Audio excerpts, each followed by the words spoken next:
We're going to go over the different parts of the actual device of the tracheostomy. First, we're going to start with what you see when you look at the patient, because the whole tracheostomy won't be visible to you. You'll only be able to see the name plate, the end plate here, and whether or not there's a pilot balloon. So when you walk into a room, that's the portion that you'll be able to see. The plate itself has important information on it, such as what type of tracheostomy it is. Like this here says Shiley. It also tells you the size of the tracheostomy. This is a 6. And then it says FEN, so fenestrated, meaning there's a hole in the back of the tracheostomy. So you can gain a lot of information and knowledge about the tracheostomy by looking at the plate. This is also what attaches to the neckties. So these neckties go through the holes on either side of the plate and are how you attach the tracheostomy to the patient's neck. The pilot balloon itself is also important to recognize, because if there's a pilot balloon, you know that there's a cuff on the trach and that the trach itself can be used in an emergent situation as an airway, and that you will be able to completely control the airflow by inflating the cuff. Versus a tracheostomy that does not have a cuff, there's no pilot balloon, as you can see. So you know that this cannot be used in an emergent situation as an emergent airway.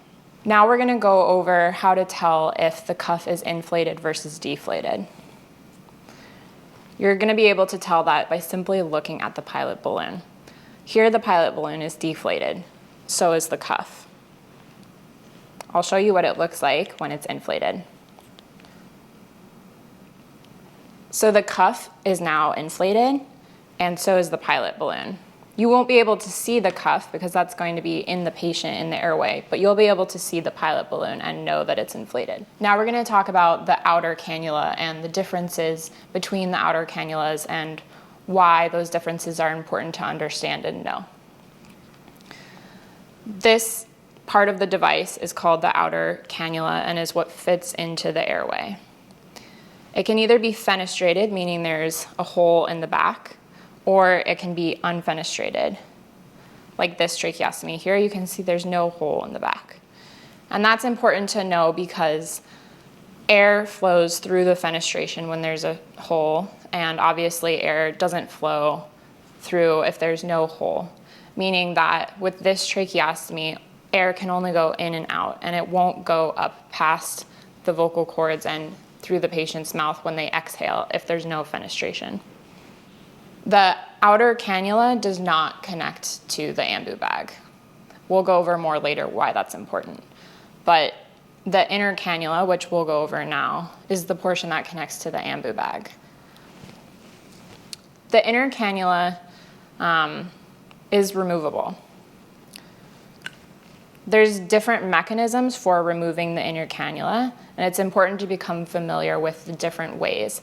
But the most common are this pull tab option, like this. And sometimes it can be a little tricky.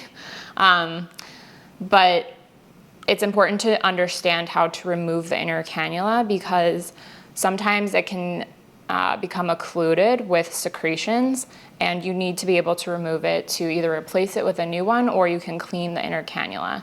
But this allows, this makes it so that you don't always have to replace the entire device. You can just replace the inner cannula itself. So I'll show you a different type of inner cannula mechanism for connecting with the tracheostomy. This one twists and clicks in. And then to take it out, you twist and remove it as well. And you can feel when you put it in that it clicks in, so you know that it's secure. Just like outer cannulas, inner cannulas can be fenestrated versus not fenestrated. So for example, in this trach, if I put this inner cannula in and it doesn't have a fenestration, then I'm still completely controlling the airflow through the airway, and none of it is escaping through the back of the fenestration of the trach because there's no fenestration in the inner cannula. Versus This inner cannula, you can see it's different. It's green, so the different colored cap is how you know that it's different from the original inner cannula, and it has a fenestration on the back. So it clicks in the same way. But now that fenestration is open, which allows for air if the cuff is deflated.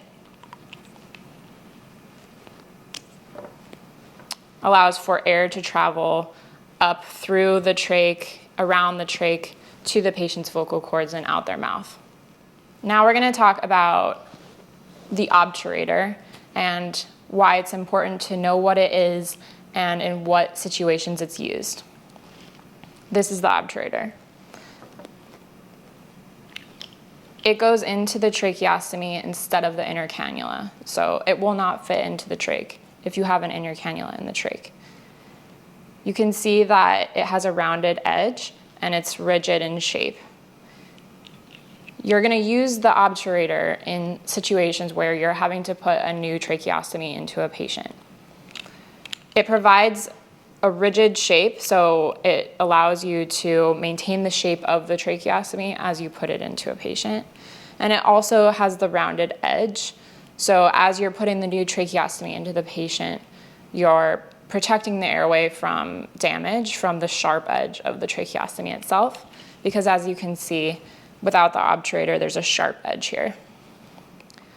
Lastly, we're going to talk about the different types of caps and how they help you control airflow in and out of the tracheostomy and allow for patients to start talking on their own again and using their vocal cords and gaining their cough reflex. So I'm going to put the inner cannula back into this tracheostomy, and it clicks in there. You could hear it. This is a Passy-Muir valve. It's a clear valve. It's a one-way valve. So it attaches to the inner cannula here, and it allows for air to go into the tracheostomy, but not out. So you actually wouldn't want to use this on a trach that doesn't have a fenestration. You're only going to use it on a tracheostomy that does have a fenestration. See, and I'm putting the inner cannula with a fenestration in, clicking it in, and then attaching the Passy-Muir valve. So it's allowing for air to go into the tracheostomy, but it won't allow air back out.